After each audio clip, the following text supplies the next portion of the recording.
우리 지역의 뉴스 속 뉴스를 전해드리는 뉴스인 뉴스 인터넷 신문입니다. D2뉴스24의 류호진 대표 전화 연결합니다. 안녕하세요. 네, 안녕하세요.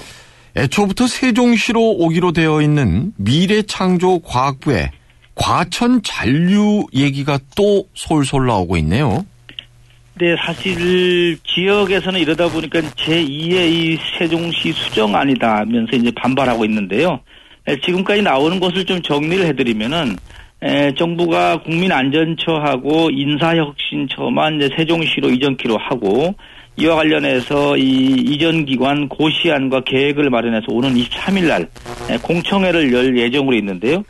여기에 대해서 대전시하고 세종시가 이 공청회에 미래부를 뺀 것은 결국 미래부를 과천에 잔류시키려는 것이 아니냐.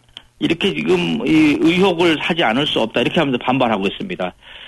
권선택 시장을 비롯해서 이 충청권 4개 시도지사들이 오늘 이 세종시에서 모임을 가질 예정인데 아무래도 이 부분이 주요 의제로 좀 다뤄지고 또 이 공동 합의문이 발표되지 않겠느냐 이렇게 지금 보여집니다.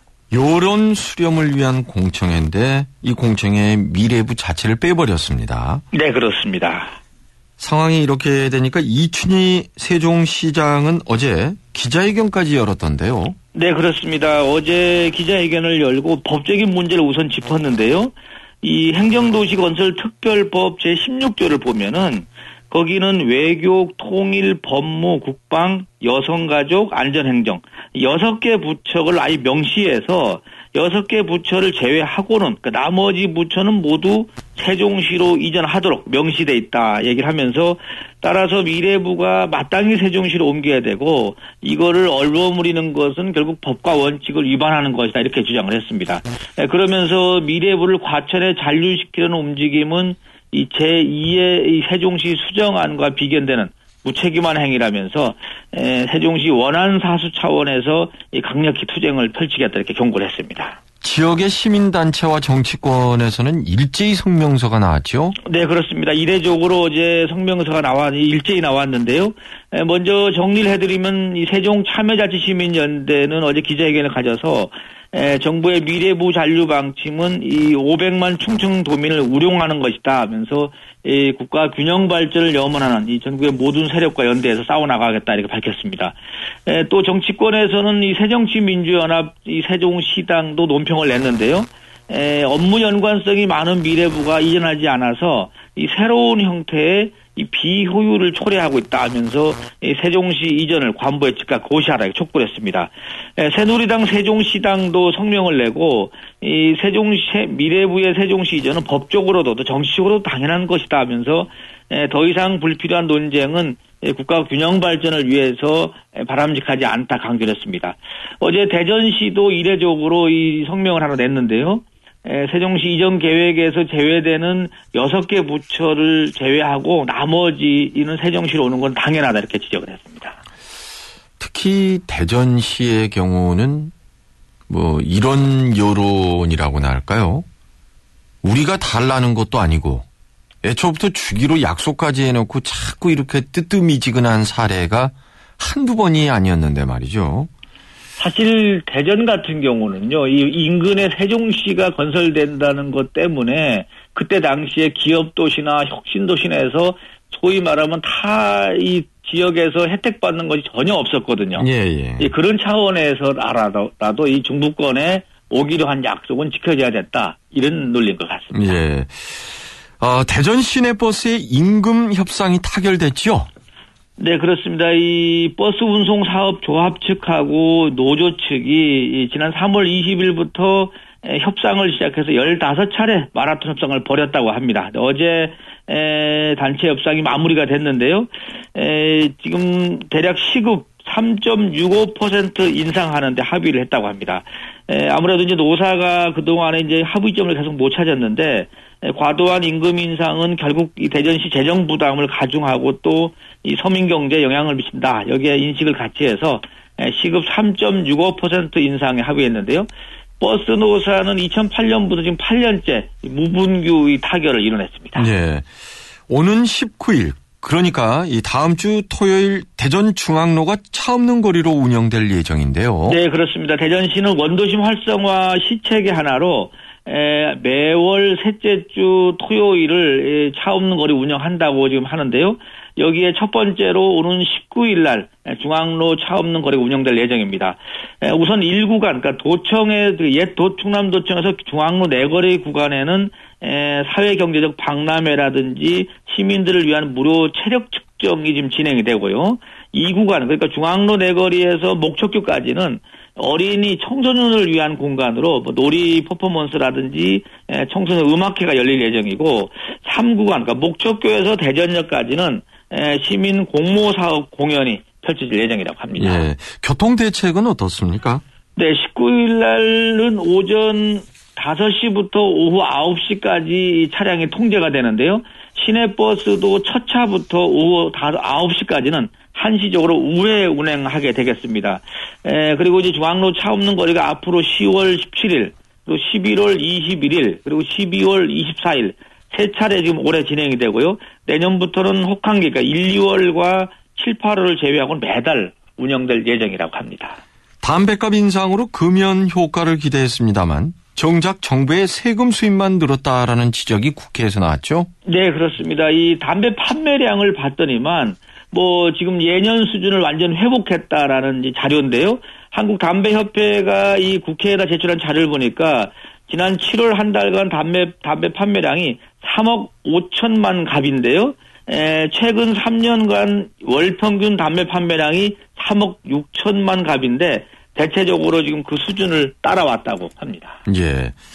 이러다 보니까 결국 나라 돈 불리느라 서민들 호주머니만 가볍게 됐다라는 말. 그래서 나오는 거겠죠. 네, 그런 것 같습니다. 오늘 소식 잘 들었습니다. 네, 감사합니다. D2뉴스 24의 류호진 대표였습니다. 네, 플러스 뉴스 조금 이어가겠습니다. 담뱃값 얘기 좀 하다 말았는데요.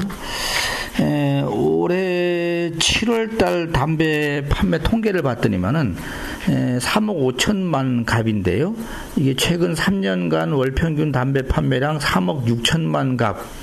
뭐 거의 올 상반기 이미 예년 수준의 판매량을 회복했다는 통계가 나오고 있습니다. 사실 지난해 12월 달에는 3억 9천만 값이 올라갔는데 이것이 담배값 인상된 이후에 1억 7천만 값으로 절반 넘게 뚝 떨어졌는데 결국 이것은 연말 사재기 물량에다가 금연 시도 이런 게 반영된 것으로 보이는데 다시 이게 3월 달에 2억 4천만 값, 5월 달에 2억 7천만 값, 결국 7월 달에 3억 5천만 값으로 회복이 되고 있답니다. 결국은 담뱃값 인상으로 뭐 금연 효과를 기대했지만 금연 효과는커녕 이 정부의 세금 수입만 늘렸다 이런 지적을 받고 있습니다. 실제로 이 기획재정부가 담뱃값 인상 후에 올 상반기 거둔 세금이 보니까는요 지난해 같은 기간보다 한 1조 2천억 정도가 늘어난 것으로 지금 집계가 되고 있습니다. 네, 그리고 이 파출소나 지구대에 근무하는 경찰관들의 고령화가 심각하다는 이 기사도 있는데요. 이 일선 지구대 파출소에 근무하는 전체 경찰관이 4만 한 3천 명 정도가 되는가 봅니다. 이 가운데 40대 이상이 66% 정도가 된대요. 대전 같은 경우는 구체적으로 보면은 지구대나 파출소 근무하는 이 경찰관이 1,043명인데 이 가운데 40, 50대가 69%고요. 충남경찰청은 67%. 근데 충북은 고령화 문제가 정말로 가장 심각한 거라고 하는 것이 1268명의 근무 경찰관 중에서 40, 50대가 77%라고 합니다. 30대가 174명, 20대가 106명으로 조사가 됐네요. 아, 이렇게 되면 범인들 도망갈 때 잡을 수 있으려나 모르겠습니다. 네, 그리고 오늘부터죠. 위안부 할머니들을 위한 그 수요 집회가 오늘부터 대전에서도 열린다는 소식이 올라와 있습니다. 고속도로 최고의 인기 음식은 국밥과 호두과자다라는 이런 기사도 올라와 있습니다. 최민호 전 비서실장, 총리 비서실장, 배제돼서 강의를 한다는 소식도 있네요. 아무튼 뭐 행정가로서 한 30년간 근무하다 보니까 충분히 학생들에게 그 생생한 얘기를 좀 전달해 주는 건 좋겠다 싶습니다. 끝으로 이 공무원들이 술, 밥, 골프 접대를 받으면 5배까지 물어내야 된다라는 기사가 있습니다. 이 내용이 뭔가 조금 더 세세하게 봤더니만은 인사혁신처가 징계 부과금 부과 대상 확대하는 내용의 개정안을 입법 예고했는데요. 입법 예고한 내용에는 공무원이 금품이나 향응을 받거나 공금을 또 유용하면은 심의에 따라서 해당 금액의 5배까지 물도록 하는 제도인데요. 뭐 여기에는 여러 가지가 포함이 되는 것 같습니다. 뭐 편의를 제공하는 경우, 교통이나 숙박 등 편의를 제공하는 경우, 골프나 술 접대 받는 경우, 또 채무 면제라든지 친인척 취업을 제공해 주는 경우, 공사장 식당 운영 같은 이권을 부여하는 경우, 승용차를 무상으로 주는 경우, 뭐 이런 것이 다 포함이 된다고 합니다. 이상 플러스 뉴스 마치겠습니다.